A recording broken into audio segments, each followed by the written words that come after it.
going into tonight? I don't know if there were certain traits you were looking for in players. I don't know how much competition became, how much it influenced any decisions, just kind of how you wanted to approach the whole thing. Yeah, I think the strategy was to make us better now and to make us better later.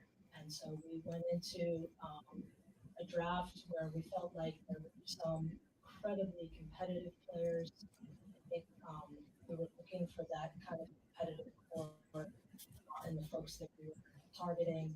I think the other quality that I would say that the way out of everybody that we picked is just a kind of explosiveness and a speed on the court. We're, I think, as Coach Johnson has shared previously, we're looking to play a very quick game, and I think we've got some folks that can help us run, and I think they complement our existing core incredibly. Great. Hey, how you doing? Jade Lawson, 7 News. Hi, Jade. Well, nice to meet you. Nice to meet Congrats you. on the draft night. Thank Two you. questions for you, and then I'll pass it on. The first question is, you guys had a lot of draft picks coming in. How do you plan on continuing to develop this kind of rookie, a lot of these rookies that are coming into the Mystics team? And then second of all, question is, I think I spotted Elena Deladon in the war room tonight. What was that like? Just kind of having her as a guide as you guys enter this draft year. Oh, I mean, it's amazing to get a champion in the room. And we had her calling our picks in to the league. I think just a wonderful presence, and we're just thrilled to have her alongside us tonight. So that, the question about development, like, it's precisely what we want to do. I think we've got players coming out who have a really, really long future ahead of them. I think we're really excited to help them get, to that next competitive level. It's not easy to be a rookie in the WNBA. We know that, and so I think they will depend a lot on each other. I think they'll depend a lot on our existing core. But Coach Johnson just brought in a really amazing coaching staff, and I know one of the things that he focused on was bringing in people who had a history and a particular acumen and capacity for development. And so that's part of our plan. And so our hope is to bring in these players and give them that opportunity on the court. And we're really excited to see what they do. Good to see you again. Jen Nice to Hatfield. see you. I got two for you, if I may. Just first of all, what was it kind of like in your war room having 3 picks in the span of 4, like making decisions that quickly, and you kind of being the first time doing this? So can you kind of take us behind the scenes and how that felt for you there? Yeah, it's months of preparation that come down to, I think, probably about 14 minutes on the clock. And I would just say not preparation by myself alone, but it's a quintessential example of teamwork. We had a lot of folks in the room who contributed to the effort. And as I said, that started months ago, long hours, long days. And so it was the culmination of all of that. I think what we saw was the ability to execute in just 12 minutes was a reflection of the kind of preparation that we had. So it's a fantastic energy. It's game night jitters, and then getting out on the court and making decisions. But most importantly, it represents the work you put in before. And then just as a follow-up, did you ever consider trading any of the first round picks, or was it always that you wanted to keep those 3 and kind of move them along in your organization together? Yeah, I mean, it's a long process. And so I think as we went along, we wanted to keep our eyes wide open for opportunity. Of course, our goal is to help our team get better. And that can happen through drafting players, that can happen through trading the picks. And so we wanted to understand what the opportunities were that were out there and compare those against our goals and make decisions based from there. What's going on, everyone? Welcome to the Focus TV. We're joined as always by Octavia Wyatt, Raymond Lyons, Cardo Dudley Jr. I'm Wilson Tarpe Jr. We're going to get straight to it. As you guys can see, we kicked things off. Cardo was up at Capital One last night as the WNBA draft happened, which means media availability for the front office after they made the selections. Washington had 3 picks inside the top 10. We will break some of that down a little bit later, as well as hearing some audio that was captured from draft night in just a bit. But with The WNBA season is set to begin. That means the NBA season. The regular season has come to a close at least. Ray, the floor is yours. How did the Wizards wrap everything up? Actually wrapped everything up on a good note. I had an exciting win over Chicago in the season finale. It's super fitting that Bub hit the game-winning shot. Um, yeah, it's coming off a great rookie season, man. Um, Shout out to him. He played all 82 games, and just continued to develop throughout the season. So yeah, man, it's a bright future for him. Just looking at what the Wizards have ahead in total, next year we should start to see some motion. They went through the tanking thing. I get it. I don't approve, but that's what we are now. They'll most likely be drafting extremely high. They'll get their guy, and then it'll be year two for this rookie class. They got a lot of uh, live reps this year, so we should start to see uh, part one of this plan start to get some motion. Like I said, man, all three rookies they played a lot, which is a good thing and a bad thing. The bad part about it is that means the Wizards weren't very good. The good part about it is these guys were able to get some experience, get a year under their belts. They basically played starters minutes for the majority of the season, and yeah, man, we saw them add stuff to their games. We saw them adjust. We got a good glimpse of what they need to improve on. We talked incessantly about Sar. His main thing is just improving his body. Skill wise, he obviously can compete at this level. He's versatile. He's got good size, good skill set. He just need to get in. He needs to live in the weight room this summer. We talk about him not really being able to use everything at his disposal because he's behind physically. So yeah, man. Once he gets that piece, then we should really start to see him do some damage. Bub, he grew as a point guard. He was able to run the team at times. We already knew he was capable of from mid range. He added the three ball. It was a little more consistent in that area. So yeah, man, he'll be able to continue to grow in that role. And defensively, he brings it. He competes hard every game. George, we also saw him able to spread his wings a little bit. He played a little point guard at times. He's got good size and length. He's a versatile wing player. He can do a lot of things on both ends. So yeah, man, I'm excited. We get to see this front office continue to implement their plan. So yeah, no more 15-win seasons. For me personally, what I want to see from them next year is they should be in striking distance of the play-in. I don't think that's too much to ask, given the talent they already have and the talent they're about to add. So yeah, man, it's from a win-loss standpoint, we kind of knew what it was going to be walking into this season. You just got to charge that to the game, but now it's time to get this thing trending in the right direction. And I'm optimistic that they'll be able to do that. These young guys really impressed me this year. We talked about it at the onset of the season that their development is going to be key to whatever the Wizards are going to have going on moving forward. So the fact that they were able to produce and they rose to the challenge, that makes me feel pretty good about the future. Then you got guys like Kispert. Bilal will be going into his third year. Before he was sidelined with the injury, we saw the improvements to his game. That's a guy that's a perfect example of working on your body between your rookie year and your second year, and things looking different on the court. He started to dish out some punishment instead of just taking it. We seen him with some strong finishes. He started to dunk on people, and guys were making business decisions. So that's a blueprint for Sar to follow. So yeah, man, it's go time. We've been in the dumps long enough. We got some solid pieces to build around. It's time to make some noise. It's time to get this thing back rolling. sure. Also, as if you guys get a chance, get over to the channel. We've been doing as of late, kind of doing some mental exercises, looking forward for the Wizards, continuing off of what Ray was talking about in terms of, I know we've looked ahead to the different scenarios on draft night. Cardell and I took a little extra time after Sunday's game.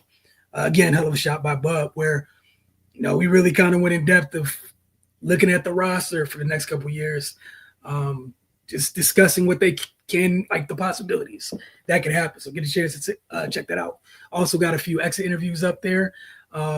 It was refreshing to hear some of the veterans who had joined the team late talking about what they thought of the Wizards before they got here, and then what they are leaving, their impression of leaving the Wizards is, which is two totally different things. And the impression they had before they got here is the impression we all thought people had. So, in terms of several times it was mentioned that it was a, night off, career nights could be had. So shout out to this young group for changing that a little bit. Again, WNBA draft last night, so we're going to go ahead and shift gears. Let's take a look at the draft as a whole. Then we'll listen to the 3 first-round picks Washington had. And then Octavia and Ray want to hear what you guys have to say or what you guys think about them after hearing their audio. But first, we'll start as a whole. Cardell, let you lead this off. Your thoughts on the draft night as a whole. I think it was a lot of teams as a whole trying to fill needs more so than just get the best talent. A lot of with the movement that went down in off season. I just think a lot of teams went with after the first 2 picks. Obviously, we knew Paige was going number 1, and Malanga from France. We knew she was going 2. Hell, it was even a chance she might have went number 1, depending on the team. She's that talented, but I just think a lot of teams just went with more so needs, more so than talent, which is different than other drafts where it's like, who's the best talent? Let's get that. Shot making and versatility is what you saw throughout the draft for a number of teams, and like that's a byproduct of the movement that you just saw in the off season. It's gonna be a totally different WNBA than what we dealt with last year. A lot of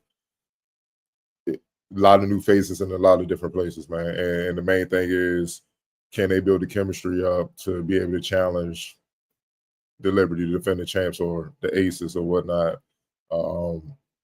Also, some surprising drops for some players. Obviously Cheyenne, we've seen her grow throughout her career. Just knew she was going in the first round, not just the first round, the top half of the first round. To see a drop in the second was just it was a shock. You know what I mean? Honestly, I don't know how much Intel played a part in it because she did get banged up late in the season. Maybe that scared teams a little bit. I don't know. But she's definitely a first round worthy talent. So the Valkyries, they got one, for sure. I'm not mad at the Mystics draft, which we will get into in a minute. I'm in the middle. I'm not, let's say, jumping for joy, like, oh yeah, that one right there, they gonna kill. But I'm not in the dumps where it's like, what are they doing? It's not like that. It just remains to be seen. And I think that that's their approach. It's a new regime, new GM, new coach, new team this year. But these rookies will get every chance to prove themselves right away because they're going to need them. They're going to need them to kind of come in and make an impact right away, similar to what you kind of saw on the fella side of things. One thing I saw with the Mystics is that they definitely drafted some depth. Like they went all in on depth in the front court and in the back court. They're looking to have depth, and I think that's smart in a way because you're not going to be able to bang with the Liberty and the top teams eventually as these players continue to grow and the team chemistry continues to build. You're not going to be able to rumble with them if you don't have depth. Like having starting 5 or having 2 or 3 stars in the starting 5 that can go get it, but then your second unit is kind of subpar. It just won't get it. They're going to destroy you. They're going to overwhelm you eventually. You know what I mean? So, I like that. We just got to give them time, just like on the fella side, we got to give them time to grow because we all know the W's a different animal. One thing Jamila spoke on, the GM of the Mystics, Jamila Wyman, spoke on two things: speed and versatility. She kept harping on that. So they're going to play fast and they're going to have to be versatile. So what comes, a lot of people don't realize what comes with being versatile on the court. You got to know a lot. You got to know a lot of different positions. You got to know every position and what they do because the coach can throw you in that position at any given time. And you got to know how to operate in different positions and various roles on both ends of the court. And sometimes it's play to play, quarter to quarter, game to game. And that's not always tough. That's not always easy to do. It's very tough for players to catch on. So we're going to see how much they can, take on. I'm talking about the rookies from day one as, camp goes, preseason goes, and then we get into the regular season. Also the new team, the Golden State Valkyries, they went international heavy, and I'm not shocked by that. Being in the front office program with the NBA, blessed to be in that program. The GM for the Valkyries, heavy international presence. She's from overseas. So I think she got a feel on who the top talents are. Obviously, where they were picking, they didn't have a chance at, Malonga, but, they drafted some talents from overseas. And, obviously people here always snub their nose at the international players because they don't know who they are. They never heard of them. But it's the job of professional teams to know who they are. So it's the same thing, wait and see. Based on the highlights and their production, the fact that they've been pros for years, it shouldn't be that much of an adjustment because it's rare you kind of get international players that come over here to the W because they don't always come to the W. Some just elect to stay over there, but the ones that do, they usually find their way to make some type of an impact, if they don't emerge as stars. So it's never for waste. And then, also, I think throughout this draft, the one position that was heavy was the wing. The wings were deep in this draft. And that goes to show you kind of with the dominant position is starting to emerge. The last few years, obviously, has been up front with the fours. We call them, I call them the unicorns, the Stewies, the John Quayles, the Asians. Those are the unicorns. You need one of those to really be able to bang. But you're starting to see the wings start to not, in a sense, emerge and catch up to that level, if not surpass it. So you need a variety of wings and versatile guards, players that can go through 1, 2, 3, play either position, and be able to guard those positions and be able to thrive, man. So, it's going to be fun, man. And I know Sarah Ashley Barker, that game against Maryland, she came up. That was a come-up game, man. That definitely moved up the draft boards because that was a hell of a performance, man. So it's just good to see a lot of the ladies that you saw produce throughout the season get their just due and accomplish the goal and accomplish the dream, man. So overall, it was a pleasant surprise. It was good to see. Also, shout out to the local products. They don't really get the pub that they should get, man. Isaiah James, I know she's not typically from the DMV, but she has ties playing AAU coming up here. She came, rest in peace to her brother who definitely had ties up here, who's headed to Missouri State. She's dynamic, man. I'm eager to see what she does in the league. And Madison Scott, DMV product, she doesn't get as much pub, as let's say AZ Fudd does, but she's been very productive in her college career in her own right, man. I'm glad she went early in the second round. That kind of typically means she'll stick unless she just stink up the joint, which I don't expect her to do. Not with her versatility and the way she could defend, man. So I'm glad they kind of saw her for the type of player she is and not just picking at weaknesses to just lie. We can't deal with that. They accept that, that goes on a lot in evaluations during pre-draft or where they kind of just nitpick the weaknesses but don't want to give props to the strengths. And she has a lot to offer.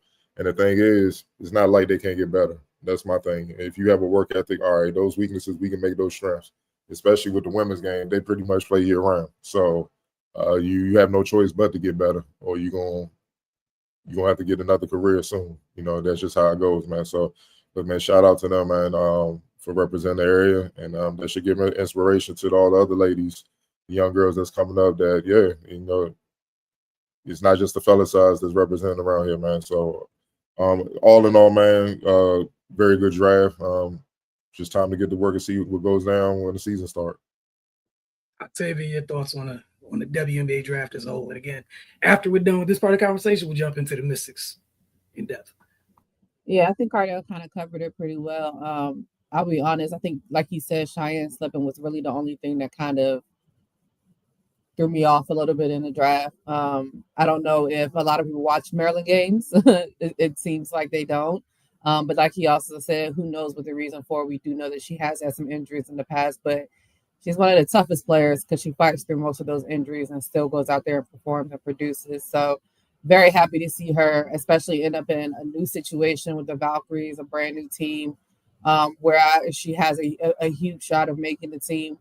I think for me, for the draft, that's really stood out the most. Like Cardell also stated, that you could see that a lot of teams are going after needs and not just big names and not just, the marquee player or anything. They were really looking for players that fit what they were trying to do.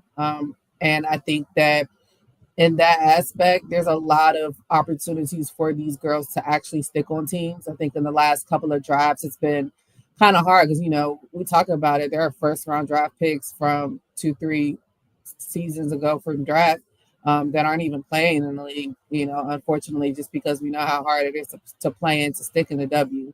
So I think that, of course, talking about the Mystics, they have a lot of openings, which is why they had a lot of draft picks as well. But I think a lot of these players have a really, really good opportunity to actually stick in the league. I think a lot of them ended up in good situations to help them. Some of it just kind of fell perfectly for some of them. Some of them, I'm sure they didn't think they were going to go where they went. I think, like you said, the no-burners with Paige and Malonga, especially when Olivia Miles dropped out. And to think about it, that as in my opinion, as easy as this draft went, like I said, I don't really feel like anything was too crazy. It could have been completely different because there was about 3 or 4 girls that decided to stay in college and not even into the draft. We talk about Olivia Miles, Flage, in that situation. So I think all in all, it was a good, decent draft. Definitely, I'm looking forward to it. I think that a lot of these players have the opportunity to prove themselves as well. Even those in the third round, there's some good players out there where they get into situations that can kind of parlay them into a longer period of time in the W. I think this year is going to have way more opportunities for them to stick as long as they play their best. And, like you said, the season is literally a month away. So they really have no downtime. They literally left the NCAA tournament, hit the stage for the draft, and I'm sure they're already gearing up to start training camp as the season starts in about a month. So to me, there wasn't anything like huge, big surprises. I'm like kind of what Cardell said, like a lot of it for me is like wait and see how it all kind of plays out, because again, these ladies have a lot of talent.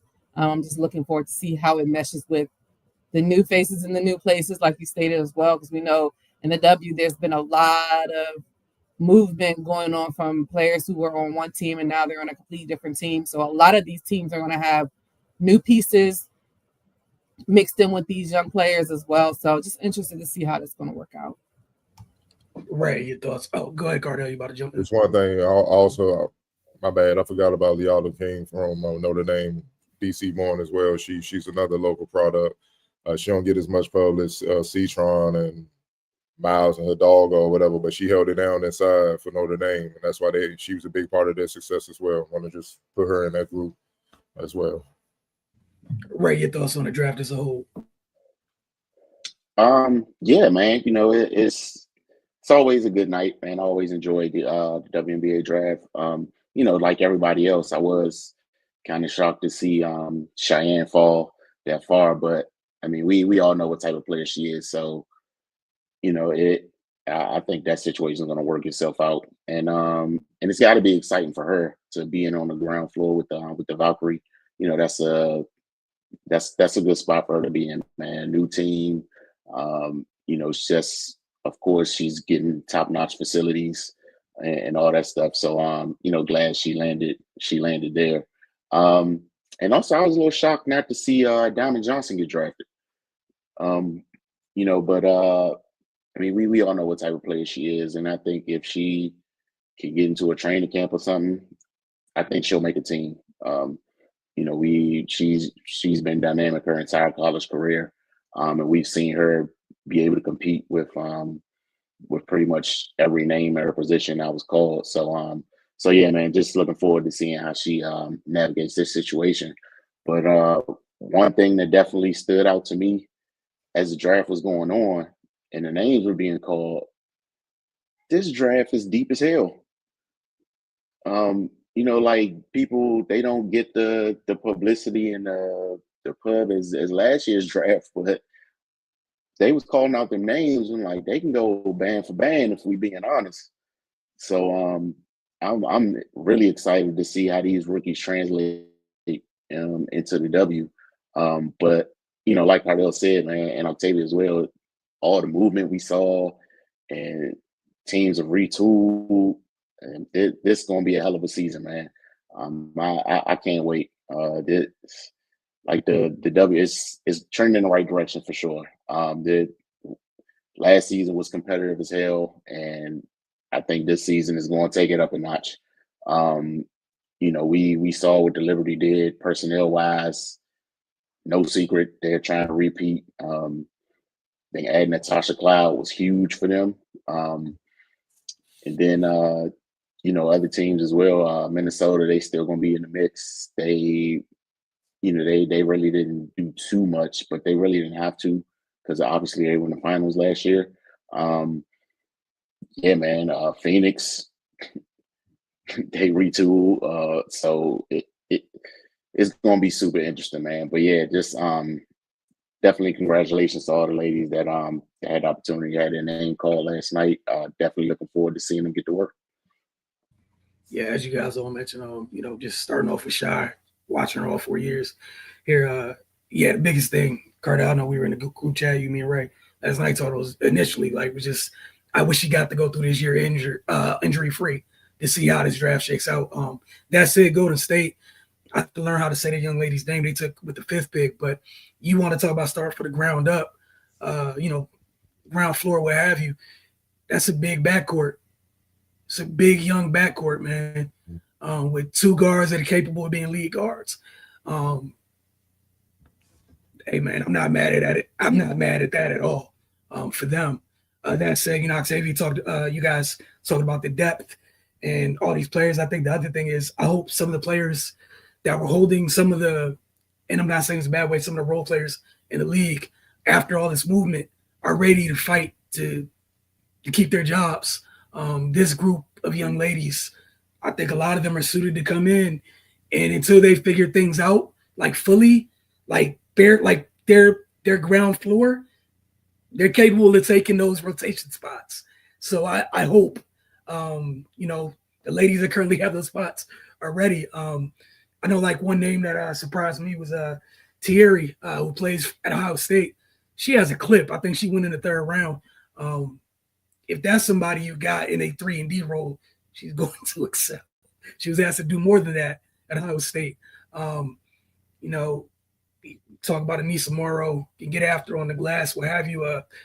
There's just a lot of people who are comfortable playing roles in the teams they were in that while you're trying to figure it out here, that's a deep 2nd round. I know I keep flipping through it while you guys been talking. That 2nd round is crazy. The 3rd round looks even crazier. As I tell you said, how many years have we seen where the whole, everyone's 1st round doesn't stick? This 2nd round and some of this 3rd round might be moving people into free agency. So I can't wait to see some of these battles in camp, what have you. That said, get over to the Mystics. Real quick. Go ahead. So on Diamond Johnson, I kind of feel I'm with you. I kind of feel like she should have won the 3rd round, but the thing that scared her was the size, man. 5'5". I talked to some other, WNBA personnel about that. I'm like, why you think she dropped? And they said the size, and also she put up numbers, but she was highly inefficient against the more high major teams and stuff like that when they rumble with them. You know what I mean? I know they beat Auburn, but she was 6 or 17. And think about that, they're looking at it, well, even Maryland is kind of the same thing. She didn't shoot well, but she got like 18 or whatnot. So if you can't handle that consistently against the high major, what are you going to do in the W? When, like Wilson said, you got 6'2", 6'3" guards that can move, and that's what scared them. To be honest, man, like hopefully she get an invite to camp and be able to prove them wrong. That's what it's about, man. So sometimes you just got to make believers out of people, but that's the knock. That's the thing, man. So, because it was one girl I was looking at that went, I'm not trying to pick on her, but Michigan, Jordan Hobbs. So I looked at Jordan Hobbs' numbers. I'm like, man, she shot 41%. And that's what I asked. But then she was like, yeah, but she's 6'3". So she can help you in other areas if she can. Offensively, she never gets up the bar and stuff.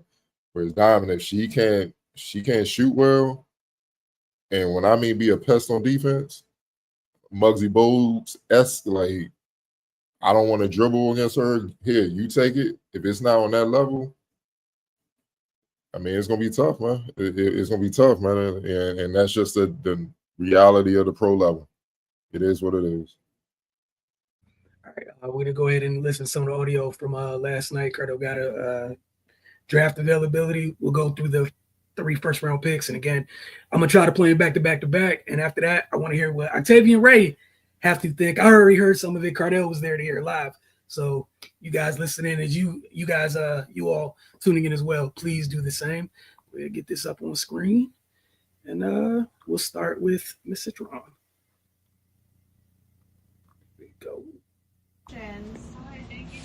I'm here with the media in Washington. There's quite a large contingent here who's excited to speak with you. So we're going to take some time to answer some of their quick questions. We're going to ask them to each individually introduce themselves so you have a little bit of clarity, and then go ahead. Kareem? Hey, what's up, Sonia? Congratulations. This is Kareem Copeland from the Washington Post. Nice to meet you. Nice meeting you also. As the season was going on, actually, I was asking some of your teammates kind of what part of your game doesn't get enough credit. And so that's why I'm going to ask you the same thing. Of do a little bit of self-evaluation. We know you for your versatility, but what don't you think you get enough credit for? Yeah, I think that I am a great off-ball player. I think that I'm really good at cutting and knowing when to cut and just moving without the ball. And then I also think I'm great at just running in transition. I'd say those 2 things. And just a quick follow-up to that, has that always come naturally, or do you feel like that was something that you specifically worked to develop? I honestly think it has always come naturally. I've always loved to cut and just read the eyes of my point guard. And yeah, I think it's something that I've always done. Cool. Thank you. Hi, Sonia. Thank you. Hi, Sonia. Brandy Sims from Sports Illustrated. How you doing? Good. How are you? Good, thanks. How do you feel about joining the Washington Mystics organization? What are your thoughts? Yeah, I feel amazing. I mean, I'm really, really excited. I think it's a great team. It's a great opportunity to come and try and, just impact the team in different ways, whatever ways will help the team win. So I'm really excited. I think it's a great opportunity. Thank you. Hi, Sonia. Jen Hadfield with the Next. Georgia was talking in her interviews in New York just about how excited she is to play with you. And I'm curious, how much you've gone against Kiki and Georgia before or played with them and kind of your thoughts on teaming up with them. Yeah, I mean, they're 2 incredible players, so I'm extremely excited. I think I played against Kiki once this past year when she was at USC, and I definitely did not want to, try to test her. I was happy that I didn't have to guard her. But Georgia, I played a bunch when she was at Virginia Tech. So for 3 years, I was one that guarded her, having to chase it over, under a screen, just terrible. She was getting me exhausted. But I'm happy that I don't have to be the one to guard her anymore, and we're on the same team. So I'm excited for that. Sonia, Tyler Byram with Monumental Sports Network. Congratulations on getting selected to the Mystics. Thank you. Just overall, what was this whole process like for you going in? And I know it's a short turnaround from the tournament to now tonight, but just from step 1 till now, what was it all like for you? Yeah, honestly, it's gone by so fast. It was just a lot of trying to get ready, you know, and that entailed different things. I talked to my performance team to see what was the best thing for me to do. And then just going to classes, training, trying to get better, trying to get ready. And then obviously there was a lot of nerves and anxiousness, just wanting to know where I'm going to go. And now I can say that, you know, it's a huge sigh of relief, knowing where I'm going to go. So now I'm just excited for the next part and getting ready for training camp and what's next. There were a lot of people prognosticating you to go pretty high in this draft. Did you still believe it when it happened and you heard the commissioner calling your name? Yeah.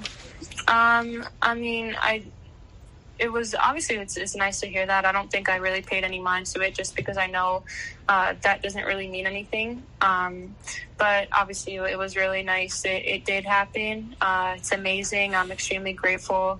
And yeah, it was an amazing feeling.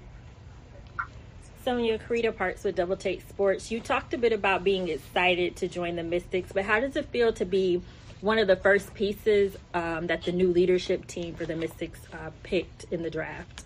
Yeah, I mean, I think that's a huge honor. I think it speaks to what they see in me and what they think I can do. And I just want to, you know, prove them right and live up to that. And again, just try and contribute in any way that I can to help the team win. So I'm ready to fulfill any role that I need to, whatever will help the team win. Hey, Sonia, this is Jade Lawson from 7 News. How you doing? Good, how are you? Congratulations. Thank you. You had the opportunity to play under Coach Neil Ivey at Notre Dame. Was there any advice that she gave you as a coach and as a former WNBA player going into this process? Yeah, honestly, just be confident, be yourself, be confident. She's someone that has always instilled confidence into me. She believed in me when I didn't believe in myself. And through these 4 years, her confidence in me made me confident. And so just continuing to embrace that, be confident, know what I bring to the table, never doubt it. And again, just be myself, be ready to learn, to grow, and take it all in. I think that's it. Thank you so much.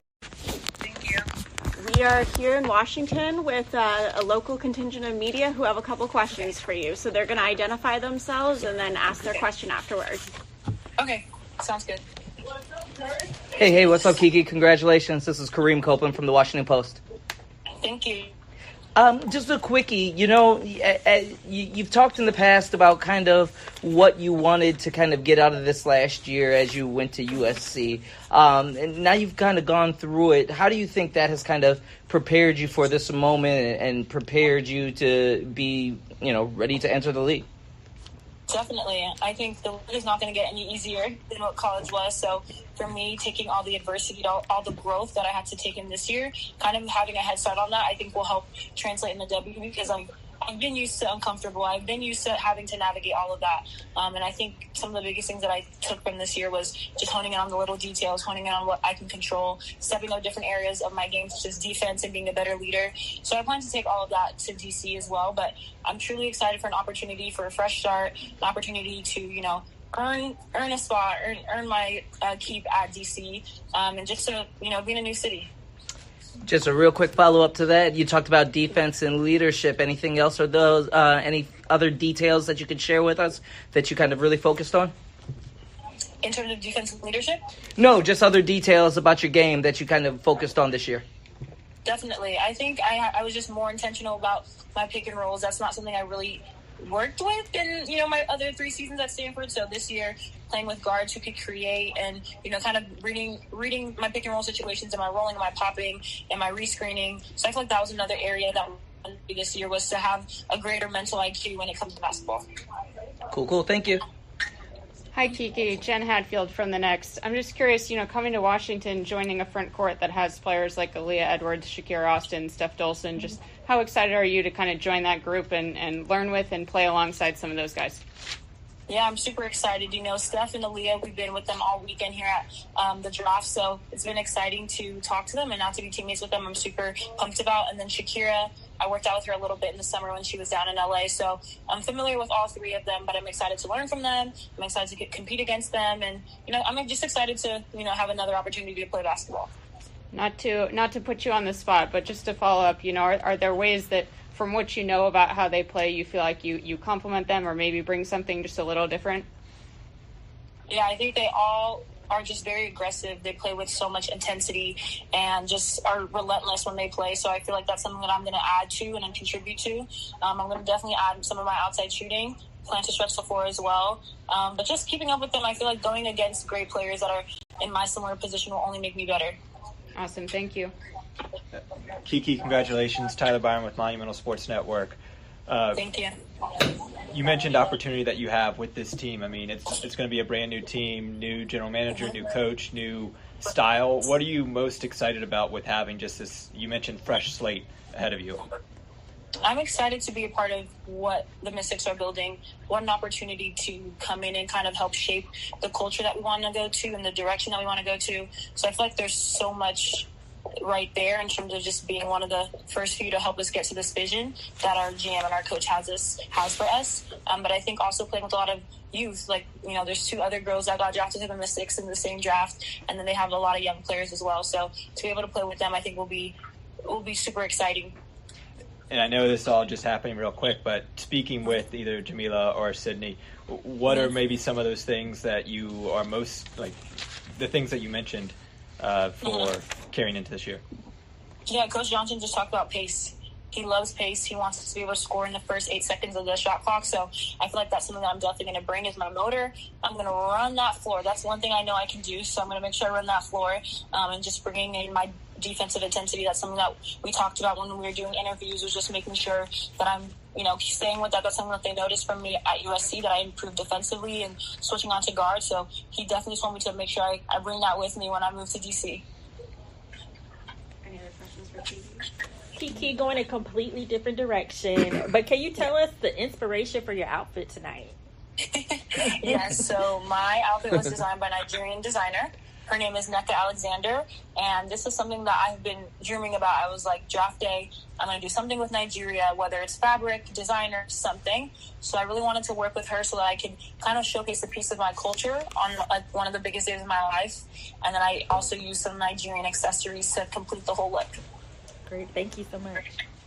Thank you. Mystics PR, congratulations. Thank you. I appreciate it so much. We have a contingent of media here in Washington who would love to speak with you. So they're going to introduce themselves and then they'll follow up with their question afterwards, okay? Sounds good. Hey, what's up, Georgia? Kareem Copeland from the Washington Post. Congratulations. Thank you. I'm super thrilled. Cool. Just a quickie for you. You know, what part of your game do you think will translate the best to the league? Absolutely. My IQ, the way that I think I'm a traditional point guard, you know, my evaluation and my ability to connect some teammates together. That's something that I take really big pride in, and I play with a lot of joy, a lot of excitement. So just bringing that leadership, you know, being able to connect everyone, that's something I'm super excited to do. Cool. That's quick and easy for me. Thank you. Perfect. Thank you. Hi, Georgia. Jen Hadfield from The Next. Obviously, you're joining Jade Melvin in Washington. Just curious, you know, how much have you played with her over the years, and just how excited are you to kind of team up with and learn from and play with her here in Washington? I'm so excited because Jade and I grew up playing with each other, with and against. We were on national teams together, state teams together. Even when I was in college and she was finishing up, she played at home in my hometown, Ballarat. So it's very recent. Like, we're always around each other. My family has such respect for Jade. I think everyone in Australia actually does. But the impact she's had, I know, on my little sister, I couldn't be more grateful for. So I'm super excited to be with Jade. And her personality, the way she plays, it's so infectious. And, you know, just, it's going to be a whole lot of fun. You know, it's someone that is Australian, but I've genuinely spent time with, before all of this has happened. And then, you know, it sounds like you were saying earlier from the draft that you've been excited to potentially play with Sonia for a long time. Can you just tell us a little bit about that, how that kind of started, and how it feels knowing that you're now going to be her teammate? Yeah, we played against each other when she was at Notre Dame and I was in Virginia Tech. Every single game we played them, she was guarding me, you know, and they had like a Hannah, you know, but they put Sonia on me. I always complimented her on how great her defense was and how, you know, stone cold killer she was. She had that attitude where no matter how many times I tried to shake her or try and, you know, brush her off, she kept coming back, almost like I dare you to again. So her mentality is great, and I'm a massive fan of her game. I think she's amazing. Awesome. Thanks and congrats. Thank you. Hey, Georgia. Tyler Byram with Monumental Sports Network. Congratulations. Thank you. You mentioned the IQ being one of the strongest elements of your game. I'm just curious, what do you do to try and strengthen that area as you kind of go forward into the WNBA? Yeah, I mean, obviously a lot's going to come through experience. I know I'm not going to be perfect, but I have the most perfect intent. But on top of that, it's film, it's connection with the coaching staff, it's connection with the girls. My IQ, it comes obviously from, you can talk about the reads on the court, but I study it. I study the game of basketball. I love the intricacies. And I just it's always been kind of a superpower, or the way that I've been able to compete is, the way I can make evaluations or be willing to expand the mental capacity of the game. It's something that I've never become complacent with. It's something I take such pride in. So I'm looking forward to coming there and growing it even more. Hi, Georgia. It's Brandy Sims from Sports Illustrated. How you doing? Good. How are you? Good, thanks. How much are you looking forward to taking your game to the next level in the WNBA? Yeah, I'm absolutely thrilled. Everybody wants this opportunity. I was just thankful and lucky enough to get one.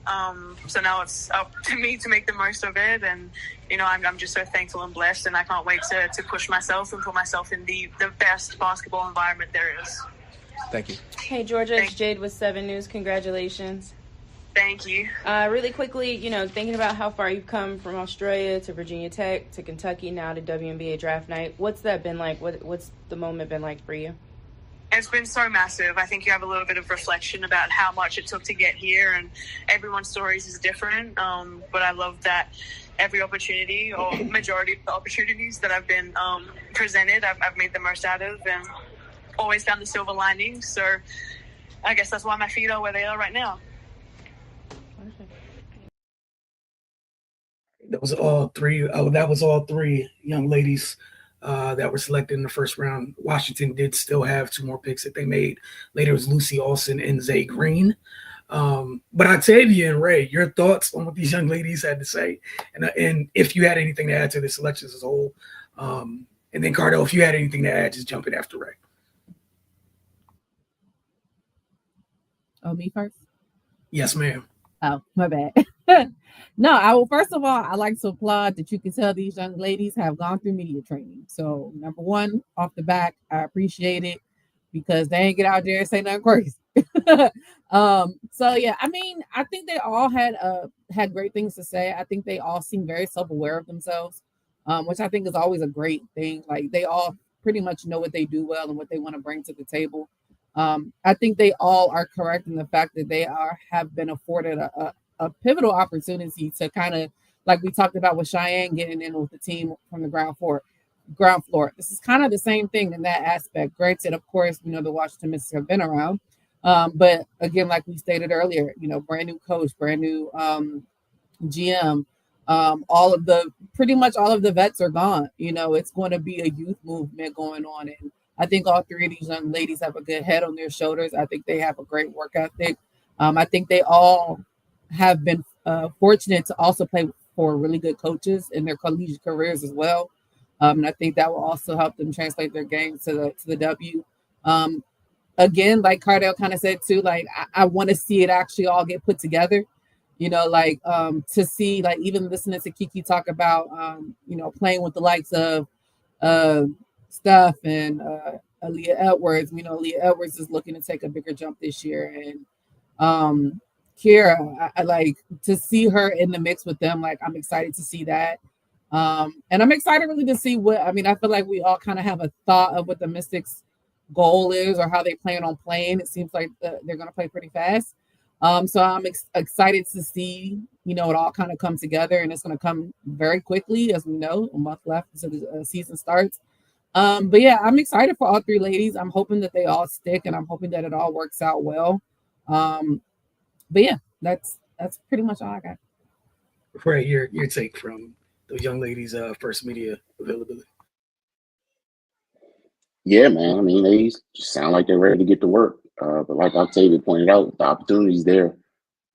They're basically starting from scratch. And, all 3 of those ladies, as well as the other 2 draft picks, the Mystics selected, they have an opportunity to address some needs immediately. So, whoever can show improve in training camp or what have you, they're going to get the opportunity. Like Ardell said in the onset of the show, I like the picks, man. It's going to be definitely it's going to be some some trial and error going on for sure, because the position that the Mystics are in right now. But I think Kiki, I mean, she's going to be able to have an impact immediately. She's technician on the block. She can rebound. Defensively, she has a strong presence. And for Sonia and Georgia, they'll be able to provide some stability at the point guard position, which the Mystics sorely need. And another thing, if people need to stay healthy, that's been a huge issue for the Mystics over the past few years. So yeah, that strength and conditioning team. Hopefully they've evaluated what they've done and can get a little more consistent in that area. But yeah, man, I'm optimistic. I think these ladies have a great opportunity. They can come in and produce. Then the sky's the limit. Cardell, if you had anything to add. No, I spoke on it earlier. Okay. All right. Well, look, you guys have said pretty much everything. My little 2 cents. Like I was saying, having a conversation earlier, I don't think they took any super big swings with their 3 first-round picks. That said, similar to the men's side, the 5 young ladies have a chance to come in, make their imprint, and they can affect how the roster shape going forward. And it's up to them to do that. But nothing but opportunity in front of them, and we'll see how things go. That's it. Cardell, floor is yours. Rapid fire, take it or leave it, wherever you want to begin. Yeah, get a couple questions in before we get up out of here. We're going to start on college football side of things. Interesting story that developed late last week throughout the weekend and continues now in the spring of 2022. Nico, I hope I don't butcher his name. I am a leaver. Then just a high school junior agreed to a 4-year deal worth approximately $8 million with Tennessee's NIL collective, Spire Sports Group. It included a $350,000 upfront payment with money paid out during his senior season at Warren High School in California. It was a bold and strategically smart play by Tennessee. While the schools were cautious with the NIL and the NCAA, was feverishly trying to set up the so-called guardrails, the ball smartly saw where things were headed. When the NCAA eventually challenged the deal, the state's attorney general stepped in and won an injunction. Now, the player who was once cheered and who was paid millions before becoming a full-time starter at Tennessee is the poster child for NIL backlash. Rather than play out the final season of his deal, which would pay him about $2.2 million, I am a leaver reportedly wanted some $4 million that was added with the other quarterbacks who transferred this year were getting. Asking for more was his right, but with right comes risk. As with any negotiations, you can push too far. I'm a leaver is a promising tough player. He had 19 touchdown passes last season. Tennessee head coach Hooper and I am a leaver had a strong relationship, but when the quarterback didn't report to practice last Friday, there was little choice. Quote, we're moving on as a program without him. Hooper would say later. He said, quote, there's nobody bigger than the power T, Hooper said. He said, quote, if they want to play holdout, they might as well play get out. So now I'm a leaver has become the poster child for an athlete in college not upholding his side of the deal with contract negotiations and the NIL process. I feel like it's a bit of a foreshadow of what's coming, forecast of what's coming with a lot of players who are playing games who don't understand how business works and understand when you sign on that contract, obligations have to be met, or it can get very ugly. And you can, as we say, jam yourself up. With that being said, Octavia, we're going to start with you. Do you agree with Coach Hooper's decision and just the situation overall? Yeah, first of all, I love the line. If you're gonna hold out, you might as well get out. Like that's he dropped the bar there. But I mean, like Cardell said too, like I feel like this is where it's starting to go, and I think that this could be considered a test case.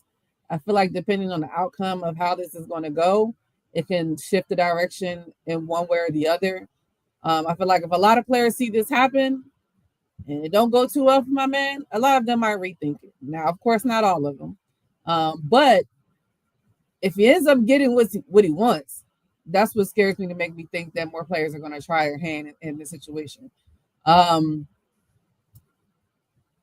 don't like it. You know, it's hard because I really do feel like I was very much pro these players. You know, these college athletes deserve to be compensated for their image and likeness. You know, they deserve it. But I think we're getting to the point where now they're starting to overdo it a little bit.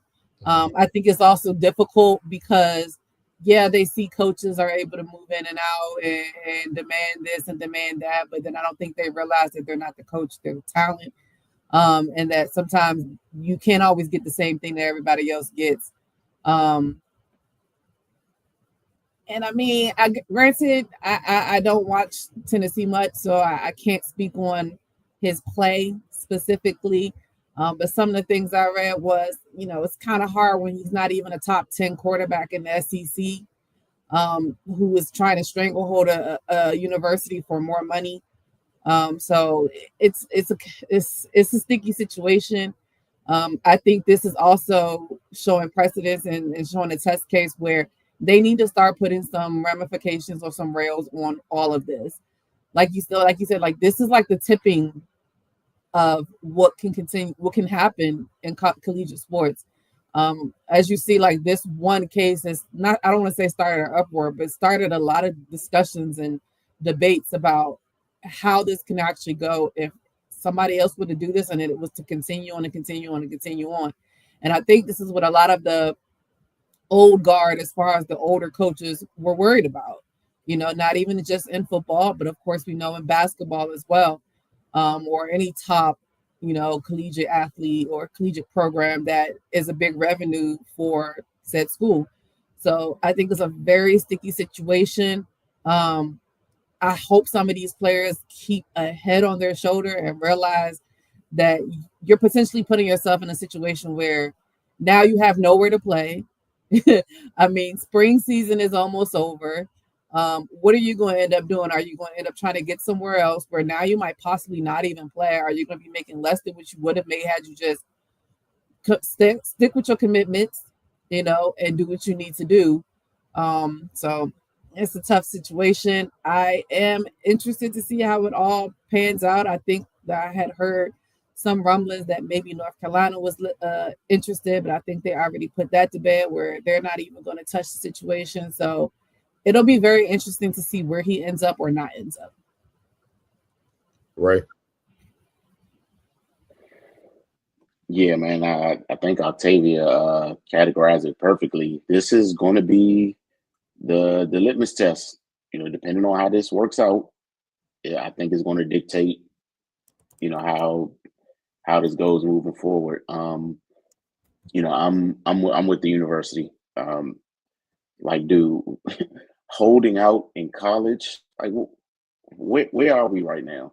You know, I think they should nip this in the bud like right now. Like, don't even entertain the conversation anymore. Just because, yeah, this is ridiculous. It's ridiculous. And like Octavia said, man, like I got no problem with, you know, them getting some compensation. You know, they generate a lot of money for these universities and whatnot, but we going too far. And again, like you're not even on the top level of talent. So where does the audacity come from to move this way? You know, this is unbecoming of the number one quarterback in the country. So why do you think you can do it? But that's the world we live in. I'm glad I don't have to deal with it. he'd have been kicked out of his dorm room already. As far as I'm concerned, like, because we're in a society where people want more than what they've earned. So yeah, man, this is foolishness. I really hope that they don't bend or fold, because yeah, like I said, this will open the floodgates. I'm pretty sure people were thinking about it already, and they're watching how this plays out. And people are not going to like it, but they need to make an example out of him. Plain and simple. Like this is nonsense. Wilson. Hey man, him and his pops had too much dip on that chip, man. Leave that alone. You're doing way too much, buddy. It's the SEC. They will find more football players.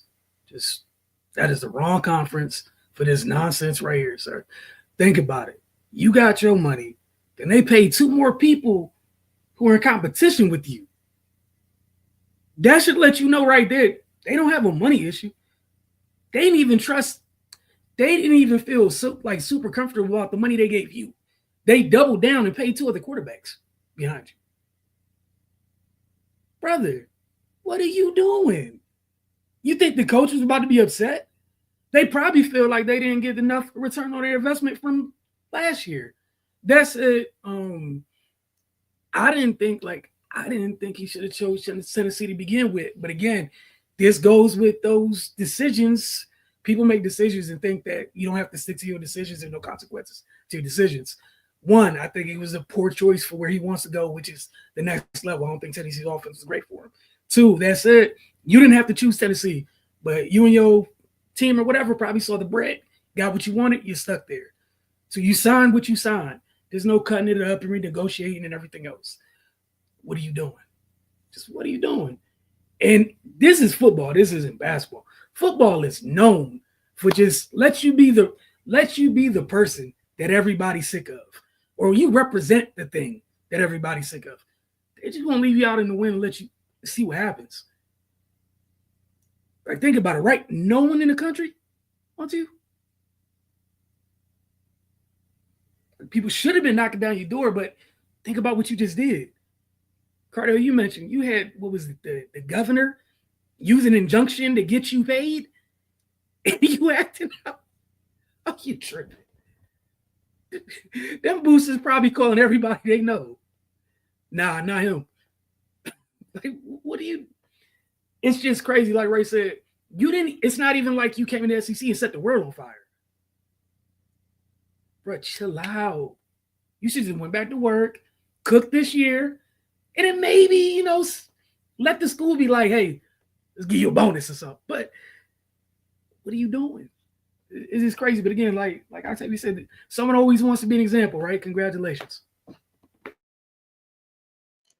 Yeah, he's not only going to be the poster child on the football side. I think he's going to be the poster child for all college sports. When you sign on the dotted line, you got to uphold your part in that contract. Period. This ain't the NBA. This isn't the NFL. You can start complaining in a couple years before your deal expires because you want more money and stuff. And typically, even at that level, those are the players that actually outperform their contract, and that's why they feel, yo, I need to get more money and stuff like that. And they start acting. Someone go about the wrong way, but at least they have something to stand on because they balled out. You didn't ball out, and this is the problem with the youngest today. They don't want to listen. Their circle is just so caught up in the delusion of the fantasy of my son is this and that and all that, that they're so out of whack with reality that they can't even give their kids sound advice with what's going on. Not to mention, they probably have no experience with dealing with these type of situations as far as high level business and stuff. You were getting paid in high school. You got paid in high school before you even threw a pass, before you even stepped on campus. And I went back last year just to see, because the narrative is like he only balled against subpar competition. If you look at the schedule, that's true. He balled against the lower half of the SEC and the non-conference teams that they had. But against the big dogs, the Georgias and all that, it wasn't none of that. Also in the bowl game, Ohio State, the playoffs, my man was 14 of 31 for 104 yards, sacked 4 times. Now he did run for it, had 20 attempts for 82 yards. But you lost 42-17. See, that's why we gotta go out and get a couple more quarterbacks.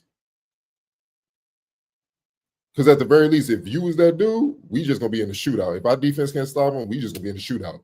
That's how I gotta go. It wasn't none of that. The game was over first half. So you're asking for something that your play and your actions don't warrant.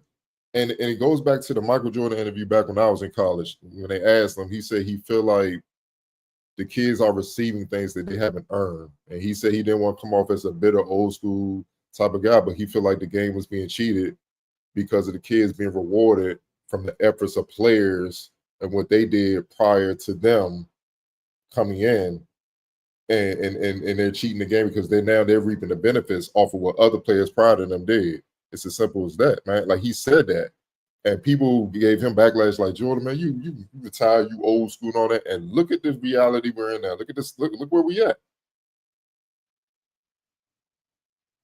Like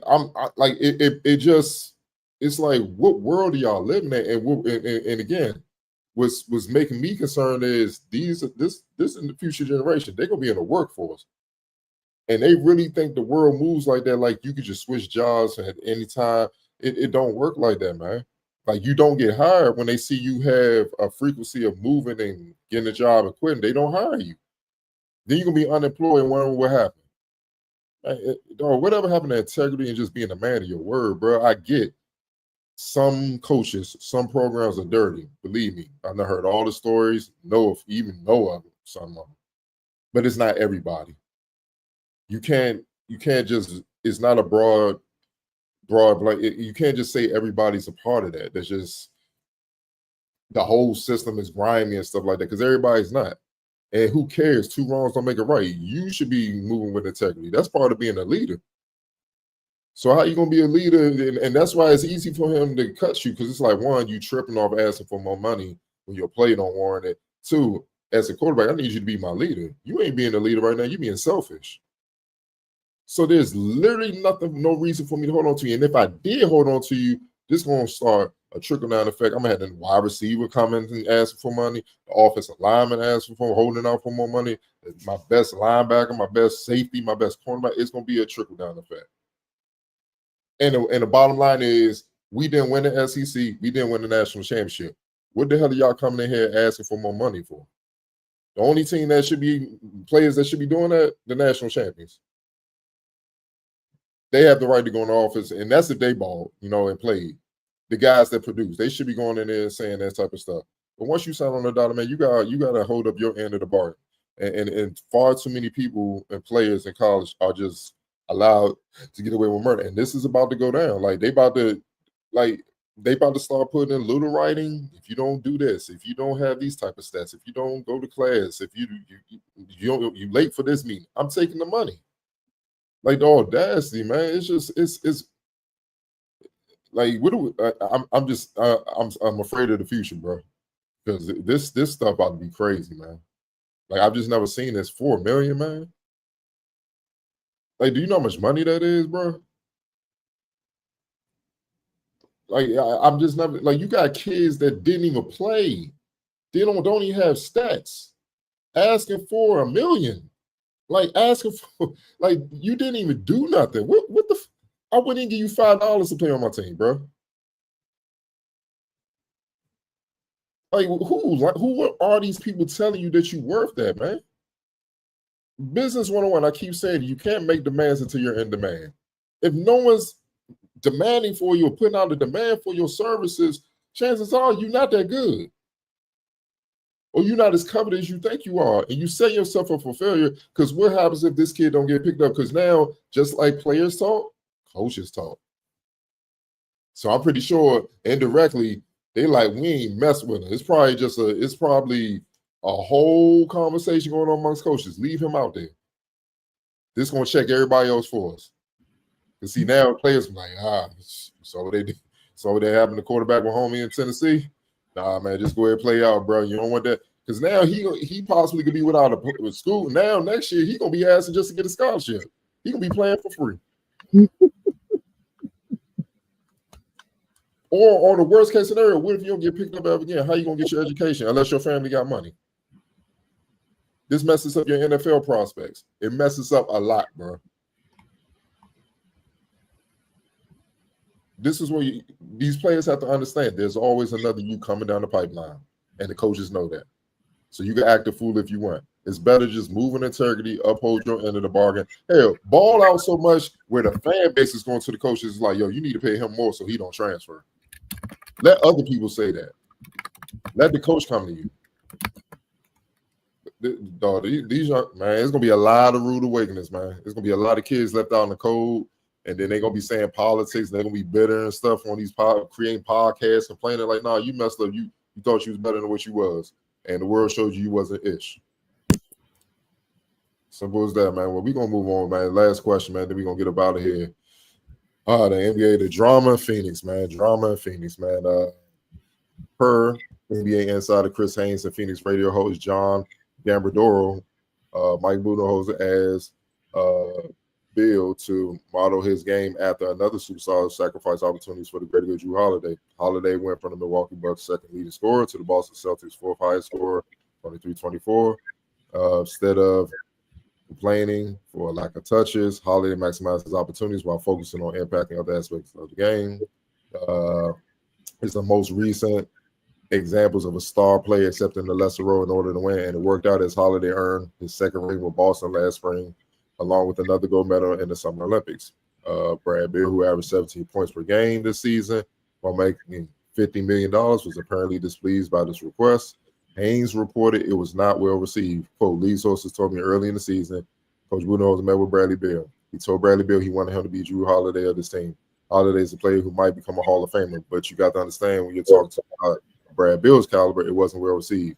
You know the type of player Brad Beal is. You know how he's made a name for himself in the league, playing his way. To ask him to shift his game, to alter, and to say Drew Holiday on top of that, somebody who Coach Budenholzer has won the championship in Milwaukee, it wasn't well received. Gambardoro confirmed Hayes' reports while saying Bill felt disrespected by being asked to play like another player.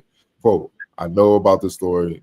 It is true. Bill told Bud, don't ever disrespect me like that. Don't ever tell me to play like another player. Gambardoro wrote on social media. Ray, your thoughts on this, if true. It could be because you notice when things go to hell these days, teams put out slander posts and slander reports and out there. So if true, what are your thoughts?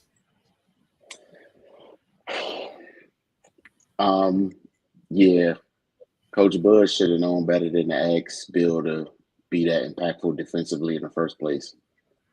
Because, yeah, we've seen what he's capable of on that end. But like Brad tripping, just like Comey from Tennessee. Like, dog, you've accomplished nothing, literally nothing in the NBA. Why should you feel any type of way if your coach asks you to switch up so this team could be successful? Like it's been a shitstorm since you've been there, dog. And you making $50 million. Like, so you already getting over. You're getting all the money and you're not producing and the team losing. Like, so what are we talking about? I'm gonna say it every time. They need to go back to 9-year, $9 million contracts because this is out of hand. And yes, I'm pro team, pro owner. Yes, because these people be out of line. Like, dude, if I'm paying you $50 million and you just missed the play-in, you need to give me some of that money back. And then I'm coming to you as a coach saying, hey, man, you need to adjust so we can be successful. Because and look who's out of a job now. Look who's out of a job now, the coach. So like, yeah, man, I don't envy those dudes at all. They got to deal with this type of stuff. And yeah, if it's not true, then strike everything I just said from the record. But if it is true, like, dude, it's not disrespect to ask you to perform like a pivotal championship piece. Like, how is that disrespect? But yeah, man, this is crazy. But I don't feel sorry for Phoenix because why would you even take that on in the first place? He don't have to be there. Like, y'all chose that. Now deal with it. Just to harp on what Ray said, Brad Beal this season, defensive rating 121, by far the worst of his career. And his 17 points per game average, the second lowest of his career outside of his rookie year. Wilson. Yeah, if it's all true, I'm gonna even leave that. I just need people to stop disrespecting Drew Holiday. Just for the record, can we? This is the angle I'm gonna live in with this, whether it's true or not. What I'm about to say, that's the side of this I'm leaning on. So, with this in their career, right? This because I'm really sick of we're diminishing a winner for people who put up stats and people just getting really outlandish. Like, don't disrespect me like that. Drew Holiday should be disrespected. Like, that's who should be disrespected. So in his career, like, we talk about win-loss record, right? 397 and 404 is Bradley Beal. 397 and 404. You talk about let's disrespect Drew Holiday. Drew Holiday, 569 and 468. All right. Once known as a scorer, the other guy people disrespect as a whatever, glue guy, yada, yada, yada, whatever. All right, cool. Bradley Beal, career points per game, 21.5. This disrespect we're talking about. If according, like, going with this premise, one would think that they score per, their career averages should be like a 10-point, 15-point difference, right? Something of that nature. It's 6. Brad averages 21 for his career. Drew's at 15.8. Like, what are we doing? And that's including 2 years you average 30. The difference is 6. We're not even, and then to throw in the winning, please stop disrespecting winning players. Because if they had acquired Drew Holiday, Phoenix is still together. You wouldn't be about to trade KD. You wouldn't be firing your third coach. But instead, we're here. Please, in the podcast, is everybody, what did Drew Holiday do to all y'all? He showed up, he works, keeps his job, and his teams win. Leave Drew Holiday the hell alone, please. I don't understand. Don't disrespect me like that by bringing up a winner, a proven winner. So he won a championship with Milwaukee. He was the thing that got them over the top, correct? Cool. Goes to Boston, made them damn near illegal. That's the thing that made them illegal. Like, it was cool that Kristaps was there, but Kristaps was there and not there and whatever. Drew Holiday made it illegal because Swiss Army clamps, just illegal. Oh, and by the way, in case you get in trouble, he can score as evidenced by the 6-point margin between your career averages. It's just that since he does other things that impact winning, he's not asked to jack up as many shots. Also, you've taken a considerably more amount of shots than him. That said, just stop disrespecting Drew Holiday. Like, I'm not knocking you, whatever you do. Your roles are different. That's great. But you went there. There's no way in hell that you went there thinking you were on equal footing with the other 2 dudes that were there. And if you did, that's delusional and that's crazy. Like, that's just nuts. Similar to, like, if you're the third option somewhere, you have to do the other things. Anytime we've seen some of these super teams, what have you, someone has to do the other things. And at this point, you don't do any of the things outside of scoring. So that's the tough part. And other people getting, some blame, whatever, deservedly so, because they're a little bit higher on the food chain than you. But that said, you were supposed to be the thing that, they acquired you, right or wrong. I'm with Ray. Whole nother conversation. They acquired you to, kind of as an arms race, put them over the top of things. And instead, we're where we're at. But please stop disrespecting Drew Holiday. Like, they're really about to move like a full-time player because you got a no trade in your contract. Like, that's about to happen. And also, like, all this stuff that's happening is because they could have spent that money somewhere else and built that team correct. But again, that is another conversation because that goes to the whole thing, Cardell. What you're always talking about. When owners start doing a little bit too much and ignore basketball people, you end up in these types of situations. Because again, there were things you needed to do once you have Devin and Kevin.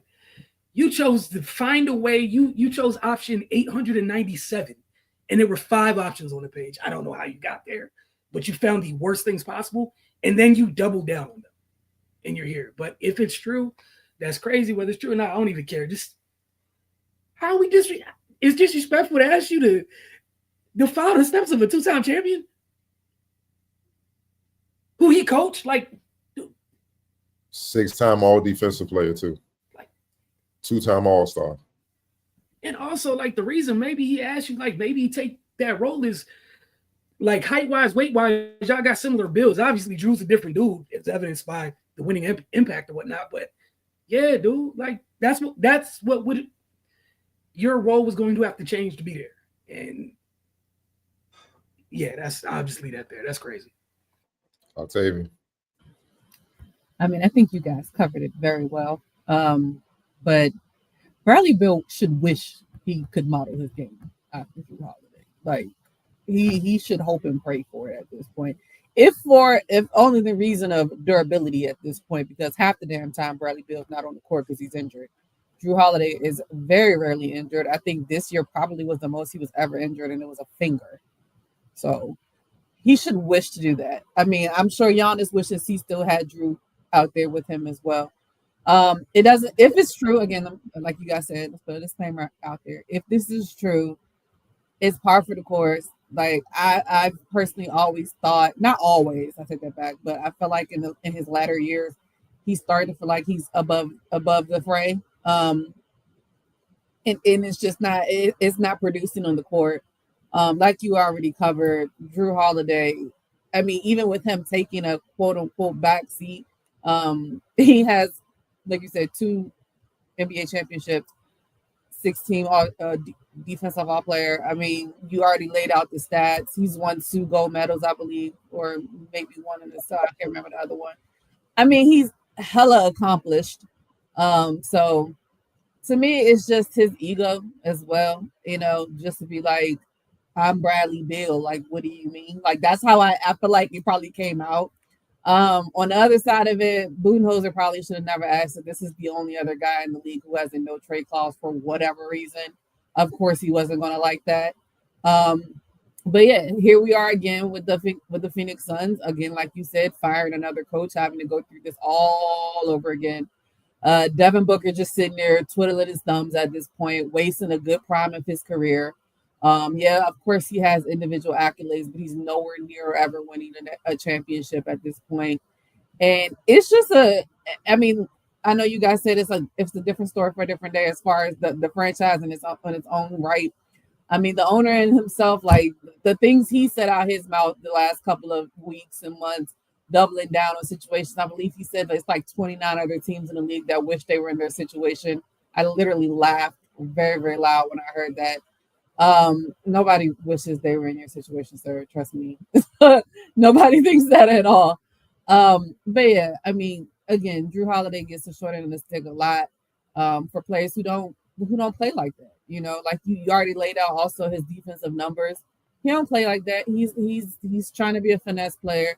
And it's just not boding well. He's never been in a winning situation, unfortunately. We know, like you guys said, we've seen it all here in DC for years and years and years. And it didn't look too much different in Phoenix, except it just cost them a whole lot more money and they can't move him.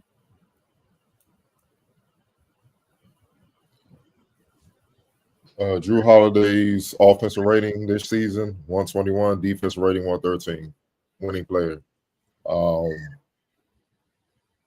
The thing about if this is true, obviously if this is true, and Mike and Budenholzer came to him and he said that, it goes back to what I always say about every player says they want to win, but it's like, do you want to really win or do you want to win your way?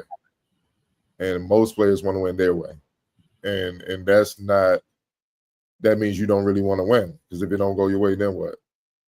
You know what I mean? And if this is true, that's basically what this is, man. And It's disheartening, and I'm with y'all. Drew Holiday is this generation Sidney Moncrief. You youngins, go look him up. You'll understand how special that is. Ain't been but a couple of them in the history of the league. Literally guard 125 as a guard, 125. Score, can pass. He averages over 6 assists for his career. It ain't like he averaging like 2. I really hate the stigma of guys that stand out defensively, where they just make you a defensive player and all the other parts of your game is totally ignored. Drew Holiday is a complete motherfucking player. Like, we gonna cut this shit out. And all the players that's talking trash about how they would dust him on, bust his ass on, no, you won't. Because see, he gonna get stops on you. Y'all ain't getting no stops on him. He can shoot, he can 3-level score, he can post up, he can go past you. And he's far more athletic than what he's given credit for. Go look at his high school and college tapes. How he doing one-leg windmill with both hands, how he can shoot and score with both hands. He's an elite player. Hell yeah, he's a Hall of Famer. I'm tired of people trying to just discredit defenders and stuff like that, but then in the next breath, they complain about the league not defending enough. It doesn't make sense. It's just, I'm like, bro, scoring is great. Don't get me wrong. You got to be, the goal is to be as complete as a player as possible. That's why you stay in the gym and work on your game. That's the ultimate goal. But I emphasize defense because it's the most neglected part of the game. You don't have to motivate a lot of players to shoot and score, but you damn sure got to light a fire under them to defend. And that tells me right there if you really want to win or not, because the coach shouldn't even have to do that. Like, no disrespect. After when Ant-Man did it on boys in the playoffs last year, how do you not come back trying to defend like Drew Holiday, bro? Like, you got embarrassed, man. You see what I'm saying? And if this is true and you coming off like that, the reality check should be this. USA Basketball ain't calling for you to come play. They calling for Drew, though. Like, come on, man. It makes no sense, man. But the whole reason why Phoenix is in the situation that they're in, ego. From the top down, just ego. Sometimes, man, as a man, you got to look in the mirror and just check yourself, bro. You know, I live by the motto, bro, if you don't humble yourself, God will. And when he humbles you, it hurts. It hurts, and they're hurting from the ownership on down. Should have just let James Jones rock, force him to trade all these people that was pillars in them getting to the finals not that long ago. Ironically, the team that lost to the Bucks with a Drew Holiday on as the point guard. See what I'm saying? You traded all those key pieces away to make this superstar team, and this big three stuff hasn't worked in years. It literally hasn't worked in years. But you thought you could do it. Like the Warriors and Kevin Durant on it, that was a special case. Because all those brothers were unselfish. Led by the star on that team, Steph Curry. They knew how to fall back, let the other one rock. That's the key piece in this. That doesn't seem like that was happening in Phoenix the last 2 years since they went and got Barry Bill. It just doesn't seem that way, man. You went through 2 coaches, 2 championship winning coaches can get to you. Bro, red button, Wilson. Red button this month. Like, you got a red button this month, dog. Like, it ain't nothing to say. Ownership, cut the checks. Cut the checks. That's all we need. Cut the checks, bro. Let the basketball people do what they do. Because this is a big time failure. And on top of it all, you don't even have assets to build the team up in the future, bro. Like, you ain't got no draft capital coming up. It's all gone, bro. Like, you can't even, like, come on, dog. It is bad, man. And for you to get that, you're going to have to trade KD more than likely. I think, and the best part about it, if you're a team that wants, I'm not giving up players. Take some picks, you beggars. Bye. Yes, I got extra picks. Exactly. Which you can't say no. Here's 3 first. Shut up. Give me Kevin Durant. What you going to say? You going to look into your empty cupboard of picks? You can't say anything. They ain't got to be high first. You don't have any, sir. Like, I'm okay. If I'm one of these young teams with a bunch of picks, it's time to cash in. Come here, old man. Let the little kids run around you. Shoot. What's it going to cost you? Picks. Well, I don't care what you want. Take these picks. Here's a team right now that got like 50 of them. Oklahoma City. Lord knows if he go there. Look, somebody okay, oh my God, somebody else brought up an interesting place because I never thought about the other day. Thought about it. Was exit things was what's it called? You remember originally when we was leaving go to state, you wanted to go play with Kawhi? Yeah. It's about the Clippers. Like people need to hope both of those things just don't happen. Because again, people don't have to give up stuff. Like the stuff you gave up last time, you can't demand that again. Because you can't move Brad. I mean, you can move Book, but that's a different color. That's a purple button. That's when you just that's like Luka Mr. Parsons. Stark. I don't feel too good. That's that button. That's the Luka part too. Like and for the most part, as long as you still got him, you got a little wiggle room. But again, think about where you at right now. Like Kev's slowing down, but it ain't like you're literally about to. There's a good chance you're gonna hand this guy to someone in the West, and they're gonna drop in to add water, just add scorer, and the stuff that you were supposed to achieve is gonna happen while you watch it. And they're just be like, all it cost was some picks we were never gonna use. And you sitting over there with Devin and Brad and some dusty late firsts. You think the kids at OKC about to be tripping? Hey, old man, rest up. It's the end of the game. Here. Bro, KD, you rock. SGA be like, I'll finish it. I'll close it. I'll get to the free throw line, close this bad boy out, baby. We good. You think the Clippers about to be tripping? Hey, Kev, get us through the regular season. Kawhi bot coming for his 5-month run. James at the controls. Like James averaging 15 assists a game and shit. Because like he played fine with James last. Again, the issues had nothing to do with it. Like this is what's about to happen this summer because of stupidity. Y'all about to hand over a weapon. Like, I'm gonna be quiet because I don't want to say anything else. But appreciate y'all for tuning in.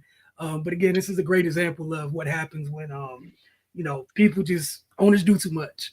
And also bad things. Bad teams do bad things. Egos. That no trade clause, mother. But we'll see y'all next week. Y'all have a great one.